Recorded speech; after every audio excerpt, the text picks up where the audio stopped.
Hello everyone, my name is Wojciech Jakubik. I'm the CEO of Energy Security Center from Poland. It is a think tank devoted to resilience, especially in the energy sector, but in general when it comes to critical infrastructure. And that will be in part the topic of our discussion, which is situated somewhere in between the big geopolitical topics and real exact situation on the ground in places which are under constant threat, and those threats are coming from new sources. And the topic of our discussion is nuclear risks 2.0. We'll be speaking about gray zones, different gray zones on the map of Europe, which are bringing uncertainty, lack of regulatory framework, and risks coming also from the energy sector when it comes to the energy production, but also when it comes to the widely spoken proliferation.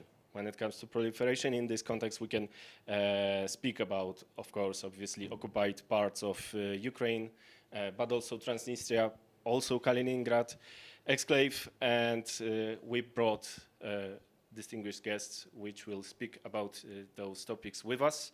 I'd like to welcome Edward Marmelstein, Chairman of Global Partner NYC and former Commissioner for International Affairs. Thank you for joining us. We got Seth Gray, CEO of Lightbridge Corporation and Chairman of the American Nuclear Society's International Council. Thank you. And as usual, Maciej Bukowski, who's with us since the morning and will help us with this topic because he's the Director of Energy and Resilience Program at Kazimierz Pułaski Foundation from Poland. He's also preparing Warsaw Security Forum every year, a place to be in Poland when it comes to security issues. So, I confirm. Of course. So, starting with you, Maciej, could you give us some insight on this, those new gray zones in Europe to set the perspective from the general geopolitical security perspective, especially when it comes to nuclear risks? It's a heavy burden to go first when you have heavyweights on the stage, but nonetheless, I'll try to share a few thoughts from Poland, essentially, which is indeed a country facing whatever that is, actually a gray zone, because a gray zone essentially is not a legal term. It's not like state or war or peace. It does not have a legal definition either by the UN or anyone else. It's something that we somehow intuitively define as something that is somehow in the shadows, but it remains to be understood as a sphere, geographic place, possibly. One that is where certain things at subnational level, then Edward, I guess, of all things subnational would be better to speak about, but where certain mechanisms that are quasi-sovereign in a way, because they're not necessarily states, but maybe militias, or should they be unrecognized governments, or some sort of groups, exert certain power. During a chat we had earlier this week, I recalled this quote that from Joseph Ney, that power is like love. It's easier to experience than to measure. And that's a way to put it, perhaps. Because if we think, for instance, about the gray zones in Europe, those that we, for instance, in Poland are especially dealing with, there are a lot of them across the world, but the ones that we are facing especially are the ones related to another term that is yet not defined, which is hybrid warfare. That too is not a legal defined term, but it encompasses a whole bunch of things that we are facing, which are pressures from adversaries that want us to either subjugate us or certain systems or parts of the system, or exert certain pressure in order to achieve certain goals for their sake. And that's just a little bit of theory. Yeah, so maybe I would ask a little bit more, because it's not only a Polish topic, because we have Zaporizhia Nuclear Power Plant issue. We all know that it was invaded by Spetsnaz, it was occupied by military forces. We don't exactly know what is happening there. Of course, the IAEA, the International Regulatory Agency, is looking at the situation in this place, but it is the only body that is having an insight of what is happening there. What about proliferation? What about other threats that could come from there? So it is not only a topic for us in Poland, but also when it comes to general Absolutely. audience. So, what kind of risks, which are general to whole Europe, are coming from such gray zones? Well, above all, should I say, the world we live in Europe, at least the one we strive to have, which is rules-based, is not meant, it was not built for these sorts of threats. I would say that the utmost quality of both hybrid warfare and gray zones is that deniability and adaptability. So for instance, if we have, I don't know, rules for proliferation, or how to build and handle a nuclear power plant, if we have adversaries that want to take these instruments away or otherwise undermine them, they will always be looking for this little hole. There always is somewhere there, whether it be, you know, a little legal rule, whether it be the fact that the schedule of the guys safeguarding the place physically, I don't know, has some loops and they want to have a saboteur come in, they will always find it. So basically, yeah, maybe I'll stop at that because it's a whole spectrum of things. So we got different threats, and we have a wonderful expert which was working in nuclear sector, who is working still in it. So I would move to Seth Gray for an insight on those threats, especially connected to nuclear sector, nuclear proliferation. How do you see it? Well, first of all, I found it very, very comforting and interesting that in starting to talk about the topic of nuclear risks, you managed in your second sentence to use the word love. And this is something maybe meant to lead up to a joke, but everything in the universe is either energy or matter. And using E equals mc squared, you can convert energy to matter or matter to energy. And that's what happens with nuclear, converting matter to energy. But if love is real, it's energy. And if it's energy, it can be converted to matter.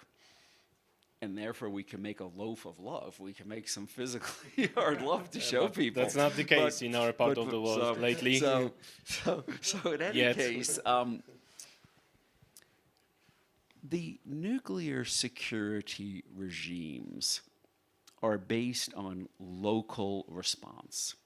It starts with the people at the plant, the operators in the control room, the security forces on the site, and then local emergency response, fire, police, and then perhaps national and potentially brought in from outside, but there are limits of time before an incident gets worse, and you need to have quick response.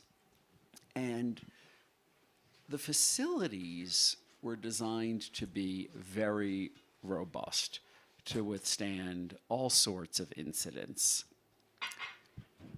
But they were not designed for military attack. A military can destroy anything.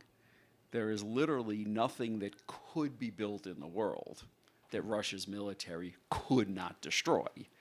Would not have the explosive power to destroy if it wanted to. And in the end, what we're left with is how much harm could be done. And, it's more like Chernobyl or Fukushima in the end. It would not really be a global catastrophe. Nuclear power plants do not explode like an atomic bomb, but you would end up having an evacuation zone. I know we're talking about gray zone threats, but you have sort of a dead zone, for a while around the plant. And when the Russian troops first arrived at Chernobyl, almost immediately after invading Ukraine on the 24th of February 4 years ago, they were at Chernobyl. And then fairly quickly, attacks at and near Zaporizhia, one of the world's largest nuclear power plants with 6 large reactors. Rafael Mariano Grossi, the Director General of the International Atomic Energy Agency, tried to say that all member states of the IAEA need to agree to a list of principles that included there can never be attacks on nuclear facilities. And one of the things he didn't like at the time was that Israel and the United States were threatening to attack nuclear facilities in the United States, in Iran. So there was no consistency of message. He was trying to have a new norm that I think he thought everyone just understood. I don't think he ever thought you needed to write when you join the International Atomic Energy Agency that your armies will not attack nuclear power plants. You have to think about it. You know, I know. but now he was trying to establish a new norm just when some other member states were saying for even for them more important security reasons, they actually needed to threaten it an attack, and then ultimately did attack Iranian nuclear facilities, particularly for enrichment of uranium. So we're in a world where there never was a norm established that you don't attack such a plant. That's not in the Non-Proliferation Treaty or Ascension Agreements to the IAEA. And we're in a world where Russia effectively is not only using attacks on power stations, nuclear and non-nuclear, as part of attacks on civilians during a war to freeze them during the winters. That's why this is the time of year we have the greatest attacks. But also effectively to steal these multi-billion-dollar reactors, to put Rosatom in charge of Zaporizhia and ultimately aim to have that power sent east from the plant and be used by Russia or its allies, which technically is a difficult thing to do, but not impossible. And the idea that you could be at one of the world's largest nuclear power plants with these 6 large reactors, and someone's effectively trying to steal it. That's an incredible thing. You couldn't imagine that like 5 years ago. And what's interesting in nuclear is I'm always wary of sort of that my thing is the most important, because you go to a university, no matter what department you go to, they think theirs is the most important topic at the university, and no matter what field anyone is in, they think it's more important than anyone else at the dinner party, whatever. So I'm wary of sort of thinking nuclear is the most important thing, but in many instances it actually is. It's being used now as part of war effort, as economically trying to steal the output of the plant. And it's interesting, we hear so much about AI and data centers needing so much power, and that's leading to support for nuclear power, for constant, reliable, clean power at massive scale for data centers. And Russia is talking about adding data centers, and they need more nuclear. And the part of it is they might be trying to steal Zaporizhia for AI data centers. So it's a very strange world. I will say credit to the Ukrainian operators in very creative technical ways. They've avoided any problems at the plant.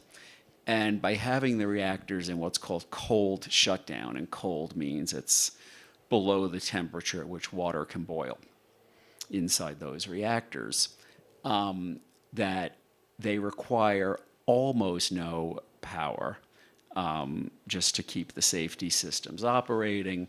And even if they were to lose that, there would be no harm even on the site, let alone off the site at this point. They've cooled for so long. But to me, the greatest issue of these gray zones is the idea of Russia's army threatening to and actually attacking nuclear facilities, because you literally can't harden a facility so that a military can never destroy it and cause harm. But I got a supplementary question. What about the lack of supervision? Because you've mentioned Chernobyl, and one of the issues was the lack of supervision, lack of any knowledge of what is happening in Soviet Union, and that could be also the case when it comes to. Oh, sorry, President is calling. Yeah. Sorry, but not now. We have an important topic Yeah, to yeah. be discussed, which are the gray zones. So. Priorities. So again, when you talk about the lack of supervision, lack of knowledge, and I talk about is nuclear really always such an important topic, that one of the things Mikhail Gorbachev eventually admitted was that Chernobyl was a major triggering cause for the end of the Soviet Union. And that part of what happened was that you had Soviet citizens in Ukraine who didn't know what was happening and who allowed children to go on school buses on a visit to that area after the accident had started because they weren't telling the public and didn't tell the schools, don't send the children. And that story got so well known in the Soviet Union that their leadership not only didn't tell them this, but allowed buses with children to go there, is what finally was part of what caused a complete lack of trust of the government. It was impossible for the government to win over people after doing that. And Chernobyl's also an issue where, with the right advice and help that perhaps could have been brought in from elsewhere, it could have been handled differently. I actually know someone, a Russian person who we used to do some work with long ago, who was one of the liquidators. He was actually on the roof of that reactor building with a shovel, And he with survived. his hands, shoveling pieces of the core that had blown up off the top of the building to go down to the ground, and had not enough protective equipment, not enough exact timing on when you need to move away. And just the notion of how everybody was treated, and you're handling this with shovels. But he survived or not? He's still alive. He's healthy. Whoa. And these things are, two things about that. Lucky One guy, is yeah. one is this probabilities. All of these things are probabilities. And the other is that ionizing radiation, which is this type of radiation, is not as harmful to human tissue as some other types of radiation. And you don't want any more Chernobyls, and it certainly never should have happened. I don't think there should ever be RBMK-type I hope reactors it won't happen operating. in Kaliningrad Exclave, for example. But, well, they don't have that type of reactor. But, Yet. but even though it did happen, the total number of deaths is about 50 human beings. You can't compare it to, say, Union Carbide in Bhopal, India, at a chemical plant or something like that. So these are scary. These are global events. Most people will know the name Chernobyl, but might not recall Union Carbide in Bhopal. And certainly the city of Bhopal isn't a name of an accident like the Chernobyl is. But the harm that comes from these incidents is real, but not as great as some people imagine that it could be. So to handle it, what would you need to have, which wasn't there in Chernobyl, for example? Well, first of all, getting back to what you started with, you needed independent regulation, you needed international inspectors on the site, but you needed, technically, you needed a reactor that automatically would shut down in certain circumstances, not surge up in power. as an accident happened. You certainly should not have been conducting this test they were conducting that triggered this accident that the system really was not designed to handle. But once it happened,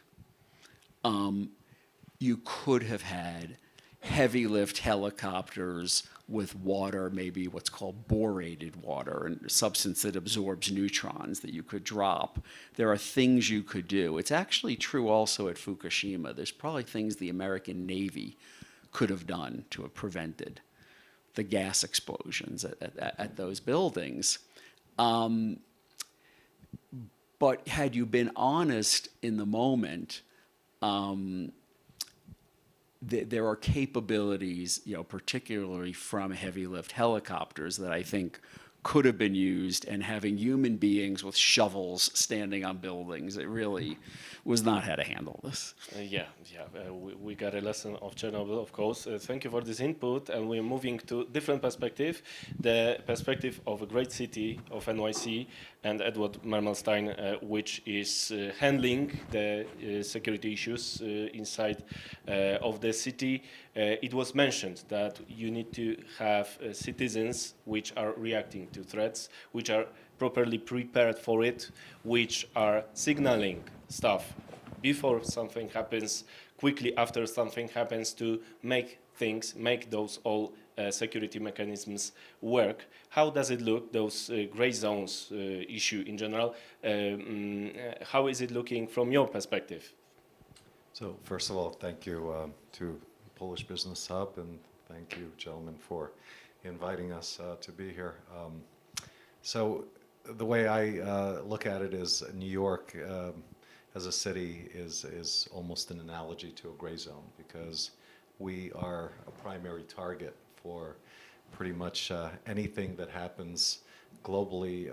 You start feeling it in New York before anywhere else, and that certainly came into play when 9/11 happened. That was one of our first reality checks after a bombing that took place in it was a hybrid attack, actually, right? 9/11.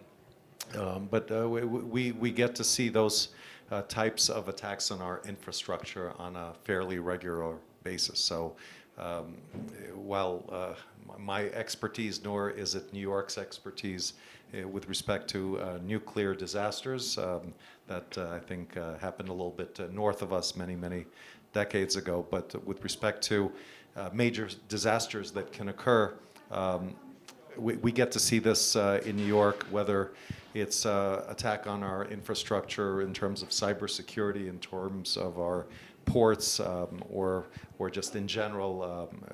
The New York Stock Exchange, for example, is a prime target, simply because that is in many ways an easy way to attack the United States. So how do you change the way that those attacks can take place is by hardening the infrastructure of New York City. So with respect to cybersecurity, we have one of the strongest cybersecurity protection systems, I would say, almost in the world. Our Chief Technology Office, an officer that is in charge of what is really one of the most robust technology centers in the world, because most people don't recognize the fact that about 60% of the internet traffic of the world goes through 3 buildings in the center of New York City. Same thing with respect to our electricity. If you knock out our electricity, the country suffers. It's not just New York City. So with respect to how do you deal with that type of situation, subnational diplomacy is really what the fabric of New York City is about. What does it mean, actually? So what it means is, in terms of exchange of best practices, we have the largest diplomatic corps in the world. And the easiest way for us to strengthen our infrastructure is to learn from other cities, other countries around the globe, which is one of the reasons why our energy sector is probably one of the most robust, and it has to be, even though the United States is unfortunately falling apart. Do you have but, any nuclear power plants nearby? we don't have any active nuclear plants anywhere close to New York City, but close enough where we would certainly feel it. And I'm sure Mr. Gray would probably give us a much better answer in terms of how many miles away that is from New York City. But with respect to subnational diplomacy and how we work with other cities and countries around the world, there's a way for us to exchange information that will strengthen all of these systems in New York so that we don't have the type of gray zones that you're describing. And these gray zones are not something we should look at in terms of hindsight. We should have preparation, which is also one of the reasons why our facilities, whether it's energy facilities, cyber facilities, or our ports, for example, have to be strengthened by our local agencies. They are the first line of defense for New York City, because if we're waiting for the national government to respond to any of these threats, we're going to be waiting in certain cases sometimes weeks, simply because they're not set up to respond right away. So this is really interesting in the context of the Baltic Sea, because something could be carried to our ports, like it can be carried to New York City port. Something could go wrong when it comes to radioactive material, chemical material, somewhere in vicinity of our ports. And what a city like NYC needs to have to be secure from this kind of threat, because those threats could come to us in Poland, for example, from those gray zones that we've mentioned, but it could come also to NYC from different places from over the world. I'm not going to get into the details of how we protect our city, and luckily at this point I'm out of the government, so I can speak as a citizen of New York. The one thing I can tell you is we have a very robust protection with respect to whether it's chemical or any other type of attack that can come in our direction.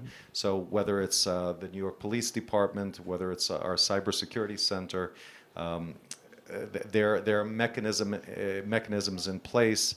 A lot of that is supported by federal funding, but that's what is extremely important, is that funding comes into play early in the game rather than respond to a disaster that is happening. And Ukraine obviously is something that we're seeing, where you have to respond unfortunately after the fact rather than before it happens. So to make it work before something happens, you need to have some signals, some ways of measuring the situation. So again, this regulatory framework, any frameworks that work, do you cooperate with some supranational or maybe some regulatory bodies that show you that you're safe, nothing is happening, you can allow this ship to come into your port, there's no threat from it? So again, yes, there are mechanisms in place that protect our ports. And I'm not going to get into the details with respect to what our federal government does or what the city does, but there are certainly very, very robust measures in places like New York City. And that is something that other cities around the globe should be looking at as early as possible, rather than reacting to an emergency that takes place. Of course, and in gray zones we have nothing like that, so that's why they gray zones and we don't know what is happening there, so it's not secure. But it's great to have such example like NYC. We'll get back to NYC and nuclear facilities in a second, but let's tackle one topic that was not exposed to enough, which is the proliferation itself, because we have the proliferation regimes, we have the NPT treaty, we have cooperation, international cooperation, everyone is inside IAEA, but still, we could have some threats from the nuclear sphere which are connected to nuclear incidents in civil facilities. But if we look at the very situation in Central and Eastern Europe, we could also have a nuclear weapons threat also coming from those gray zones, because obviously one of them is having some nuclear weapons inside. Of course, it's not an official fact, but we can assume that like 200 kilometers from Poland we have we have something in place and something could happen. So I'm coming back to Kazimierz Puławski Foundation, to Maciek. How do you feel about that?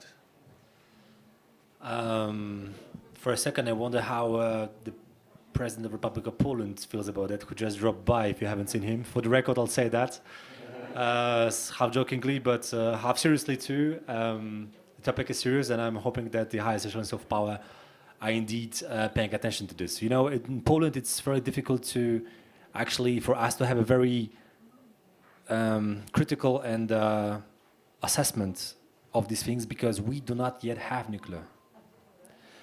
And the thing is that I'm sure that Mr. Gray knows this all too well, but the running joke in the industry is that you gotta have fast reactors in order to build the whole ecosystem, and then it's gonna get easier.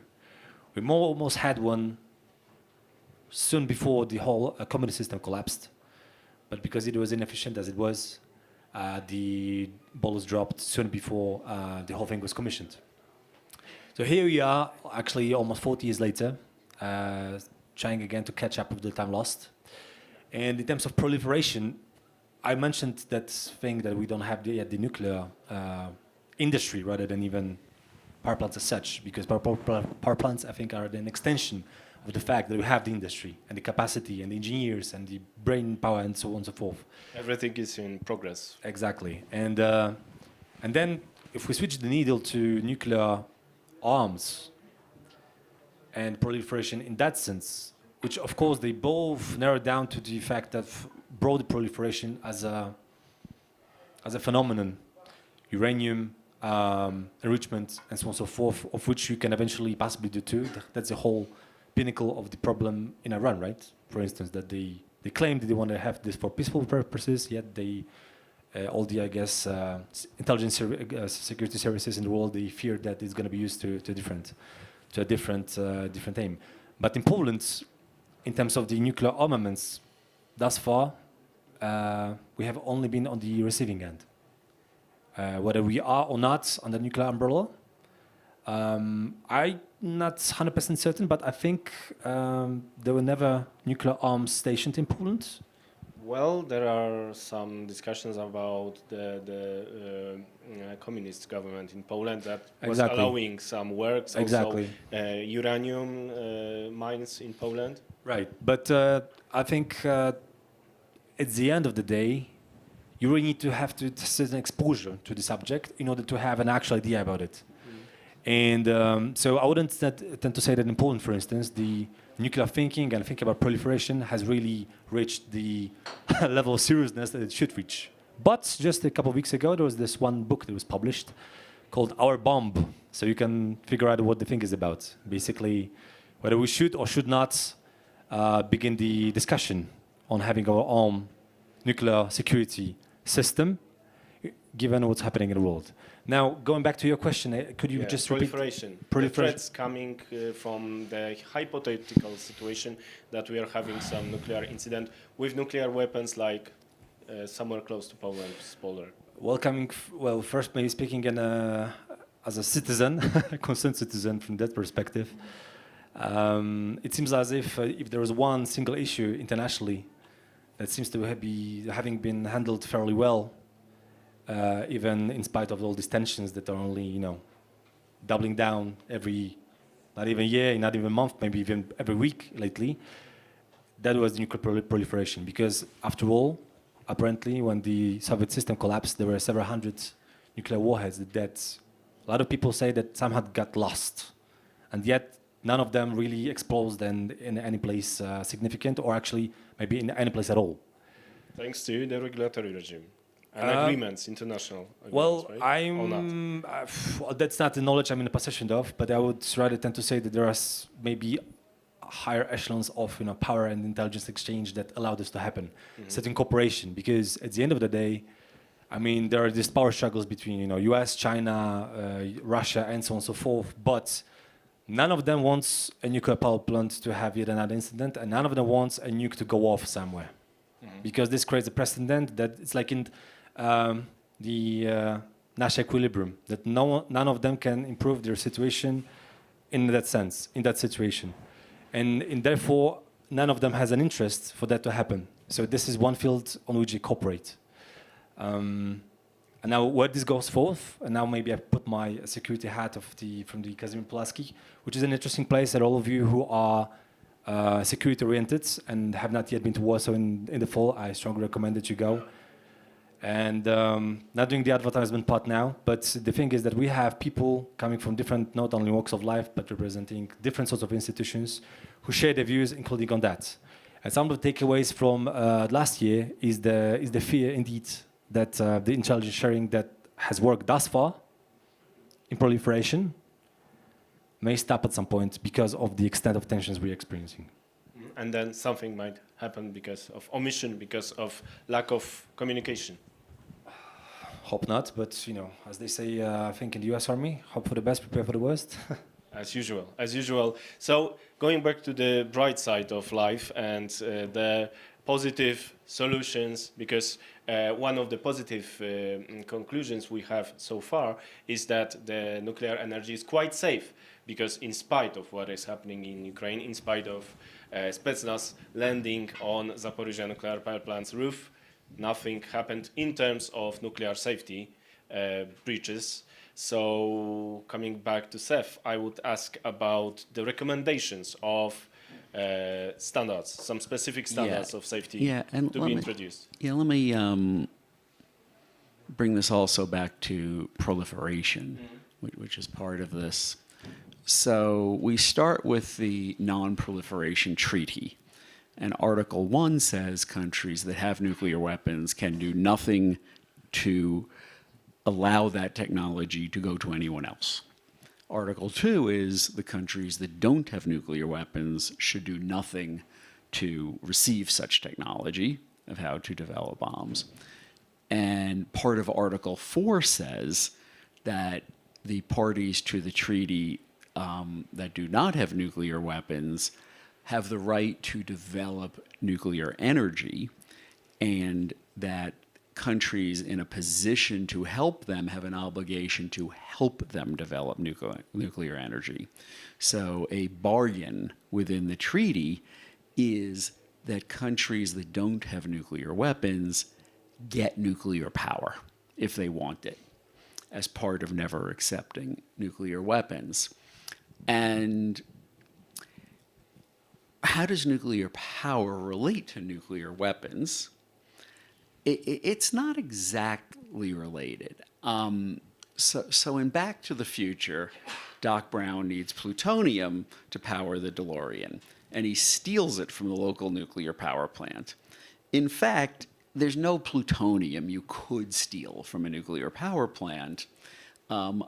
About 0.7% of the used fuel rods after they've been in reactors is plutonium, and that's embedded inside the rods, and you need to do what's called reprocessing, a chemical process, to extract that plutonium. So there are 2 points where nuclear power touches proliferation. One is before the fuel gets to the reactor, an enrichment process to enrich uranium so that it is potent enough to use in the reactors. But if you keep enriching uranium, the nuclear power reactors go up to about 5% enrichment. Nuclear weapons need at least 93% enrichment. But if you keep enriching uranium in the same facility, you could get it higher and higher. So the facilities that enrich uranium before the fuel ever gets to the reactors is a proliferation danger for making a uranium bomb. And after the fuel has been used in the reactor, if it's reprocessed, that's where danger could be for making a plutonium bomb. And in terms of the international regime to stop this from happening, it's somewhat voluntary. So countries that are parties to the Non-Proliferation Treaty are supposed to follow it, and any violation is reported to the UN Security Council. The UN is supposed to try to solve the problem, and the members of the Security Council might go out in collective defense if they need to and do something. And that's what the United States and Israel claim they did in Iran on bombing enrichment facilities.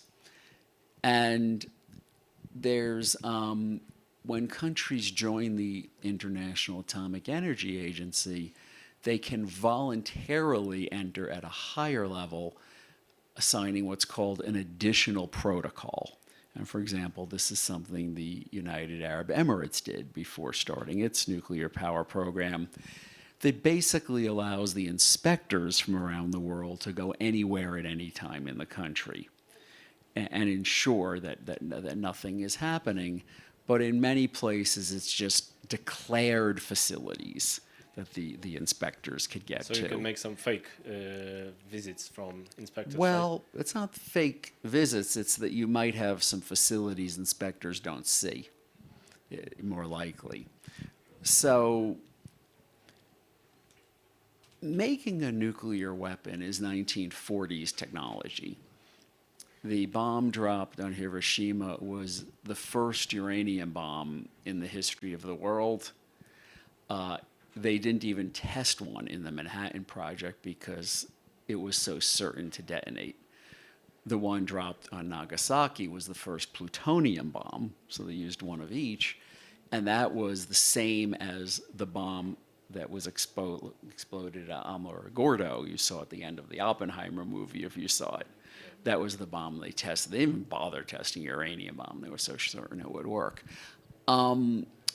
And in the 1970s, the United States did something called the Nth Power Project, which was later declassified, where they knew that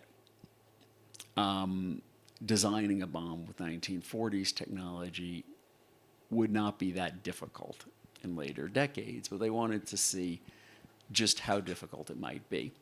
And they had some grad students in engineering, not nuclear engineering, but engineering, use only what was available in public libraries and see if they could develop working bombs. And the harder bombs to develop are the plutonium bombs.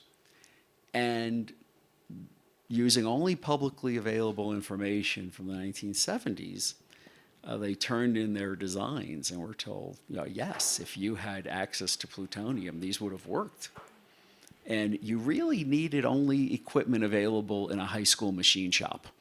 A national effort that if they get their hands on these materials, they can make bombs. It's important information for New York City also, because those were American students.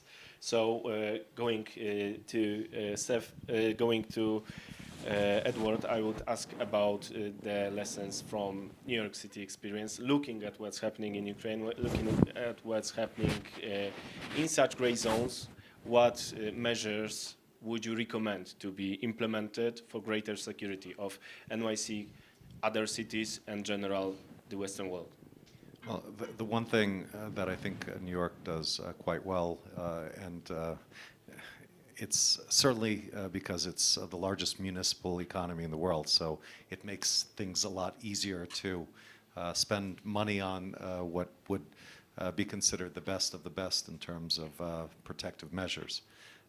But what we also do is exchange information with other cities and countries around the world at levels that allow us to be number one, whether it's in protecting our cybersecurity space, whether it's protecting our ports and any other infrastructure. And we're talking about all of these pieces are the infrastructure of New York City. And if you don't protect one piece, or if you have a gap in any of these pieces, that's a liability to the entire city. And given that it is a walkable city, you can walk pretty much through most of New York City within hours. Yeah. So it's very important to make sure that you're protected across all spectrums, and that is something that most citizens of New York City never think about or see. It is certainly something that our government is always thinking about consistently. Regardless who our mayor is, I can tell you that all of these pieces, whether it's our water security, whether it's our energy security, or our technology security, we make sure that every citizen in New York City is protected, and that's something that we focused on to the nth degree in New York during our administration. But my understanding is that existed for many decades before, and I can assure you that is going to exist for many decades in the future. So in those many decades, did you have any issue of lack of information, that someone is not providing you with the information you need for the sake of security of the NYC? So certainly that's a major issue, and you want to make sure that you have open channels both to your federal, state partners as well as international partners. And with respect to exchange of information, the one thing that we have in New York that's quite unique to New York City, and there are other cities that we collaborate and cooperate with, is we embed New York police officers across the globe to exchange information, whether it's on terrorism or any other threats that exist around the globe. And that is, again, something that on a subnational level that is extraordinarily important, is the exchange of information, not just with your own government, but with governments around the world. And the uniqueness of New York City is because we are at the center of diplomacy. We have access to all these other cities and countries around the world, which is a unique situation to New York City, but it is certainly something that every other city across the world should be thinking about if they have any sort of resiliency issue, whether it's terrorism, whether it's water security, internet security. These are all things that every government, if they have exposure, should be thinking about. Exactly. I'm pushing those questions so hard because you argued for stronger regulations when it comes to nuclear safety, maybe some additional protocol that is inside the NPT regime that is allowing a greater supervision for the sake of the transparency, for the sake of omitting any incidents. You also mentioned the exchange of information. That is all that is being questioned in those gray zones. We don't have the information, what is happening there. We don't have cooperation. We cannot imagine cooperating with Transnistria people about the proliferation, for example. We cannot have a normal cooperation in Baltic security when it comes to Kaliningrad Exclave, and of course, in times of war, we cannot even know what is really happening on the ground in the eastern part of Ukraine. So coming back to Maciej for the finishing sentence from you, how would you recommend to rearrange the situation around the gray zones to give us greater certainty in those times of growing nuclear risks 2.0? That's a big one. That's a big one, and cherry on top. No, sure. I'll try to do my best. I mean, there's no silver bullet. There is none for like these major challenges we're facing. Whether it be, now in Davos we're talking quantum, AI, interconnectedness, and so on and so forth. And starting on the bright side, maybe a little bit. It feels like, at least in my perspective, like looking at things that I do in different capacities. There was this movie some years ago about the butterfly effect. They sort of introduced the idea to the broader audience, and it felt like that indeed there are certain phenomena that are you could hardly explain how they are related to each other. Now this feels somehow as if this was a little bit easier to track them down because you have so many more tools to do this.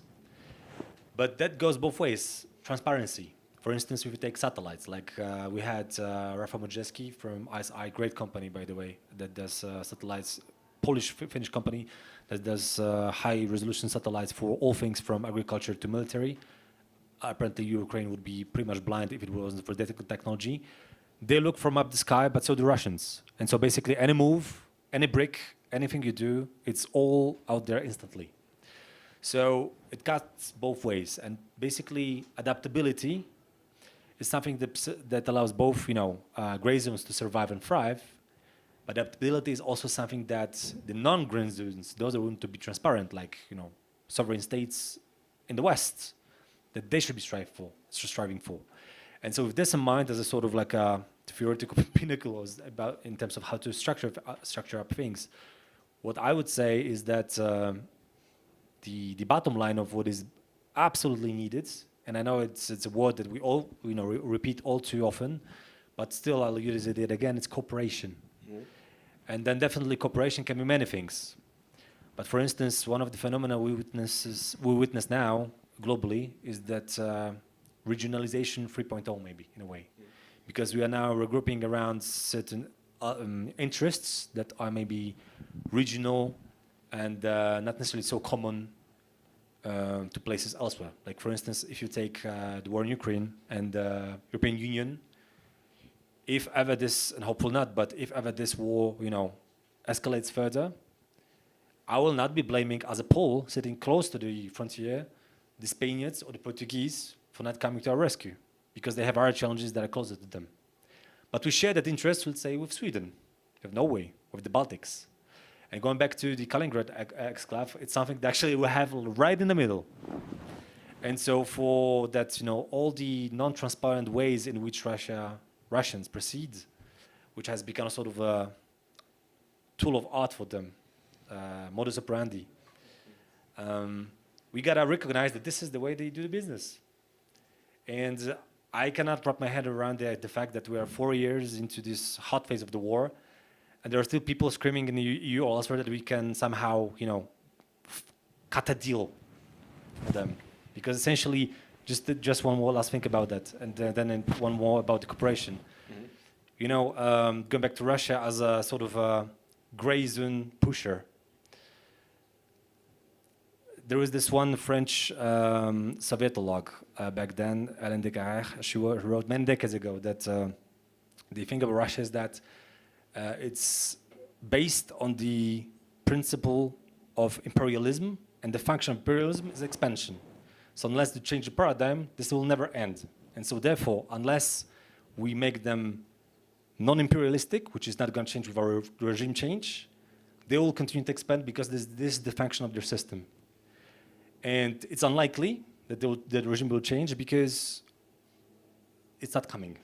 And so we have to deal with the reality as it is. And so cooperation in terms of us being, let's say, bound by the interest of that imminent danger coming from them, those countries in the region that are bound by the interests, and then by extension, for instance, the EU to the extent that the US, to the extent that the US would not like to have yet another hot phase of war, concerning its allies, because it would have to engage, and it has the risk of war in China, in the Asia, and so forth. Get those interests together and try to find ways to cooperate on a practical level, one that is really important to the stakeholders bound together. So I got one example for it's working better and better in time, which is tackling the ghost fleet. At the beginning, right, we didn't know what to do. At the beginning, we didn't find any rule that would make us work on those ships which are creating danger in Baltic Sea all over the world, that are not only about the smuggling of oil in spite of the sanctions, but are also being used for spying, for flying drones inside of Europe and so on.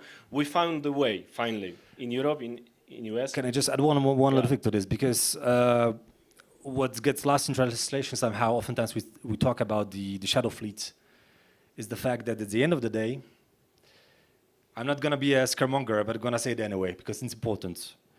The Baltic Sea is essentially a lake. It's 50, 70 meters deep. If they want to sink a tanker and create a catastrophe that we'll all have to deal with, we actually have to pair up all together to tackle this effectively. This is going to be a hell of a challenge. And this is still, I think, like that bazooka they keep in the back for like when they really want to piss us up. Yeah, so that is why it's not a scaremongering, but the good part is that we are finding some solutions because we are starting to stop those ships. But the lesson is what you taught, that we need some regulatory framework to impose it on someone that is not following it, especially in gray zones like the ones we've mentioned. And then we finally know what is happening there, maybe using some surveillance that you've mentioned, but maybe maybe that's not the case and we can find some peaceful solution for that. We don't know that, but I hope this topic, which is quite new in our discussion, but it's really, really important, will be continued in Davos, in other places, because we have different risks coming from the east, but one of them is nuclear and it is growing. And thank you, gentlemen, for this input. We got like 3 minutes for question, comment from the audience, if someone's willing. Oh, wonderful. Do you need a mic? Maybe, because we are recording. Yeah. I'll give you mine, because we don't have other. Thank you. Okay, I'm Natalia Czajkowska. Originally, I'm from Warsaw, but my home is Switzerland. And Geneva now, it's going through some crisis. We feel this very profoundly, the crisis around multilateralism, about the trust towards international organizations. And you mentioned that for a nuclear risk, this is the very essential thing, to have those international organisms that they control, they can support, they can do something regarding the new policy. What we can do today to address this lack of trust towards the US, for example, it's a good also example, now of the lack of trust. Well, one quick response relating the very local to global. The utilities that operate the reactors don't compete with each other. They each have their own territory, and they tend to cooperate. It's in their interest that no nuclear facility have an accident. It can hurt all of them everywhere in the world in terms of their business. And the World Association of Nuclear Operators has as members the operators of every commercial nuclear plant in the world. They all share best practices and learn from each other. And it's very interesting. Iran, Switzerland, US, China, Russia all belong, and their utilities all cooperate with each other and share best practices. And this is a very good method for locally creative ideas on security and safety systems to be shared. But many of the new, smaller reactors being developed are being developed by companies that intend to build, own, and operate the reactors and will compete with each other. And there's no rule that an operator of a reactor has to join World Association of Nuclear Operators, but they all have so far. But these companies will be different in that they will compete with each other. We don't know which of these will survive as companies, which will thrive. And I would like to see national nuclear regulatory authorities say you can only get a license here if you join World Association of Nuclear Operators. I would like to see departments of energy and others say you can only have support, funding grants, etc., if you join and commit to be a member. And the minute you quit or don't live up to the standards, you lose your license. And that could at least be something good for making sure that ideas that are brought about locally or nationally can spread around the world. I also find it interesting that, for example, Russia hasn't been kicked out of organizations that matter. And maybe it should. And maybe should. And for example, this might sound crazy, but international hockey tournaments matter to Putin. I mean, really, it's amazing what they're welcomed at internationally. That could be leverage points where you can show populations that what their leaders are doing is not okay, and that the world doesn't accept it. One of the ways. And that's how we came to hockey. So that means it's really late, and we need to have we have the food for thoughts, and now it's the time for food and talking about what we've been discussing. Thank you very much. Big applause for our panelists, and see you soon.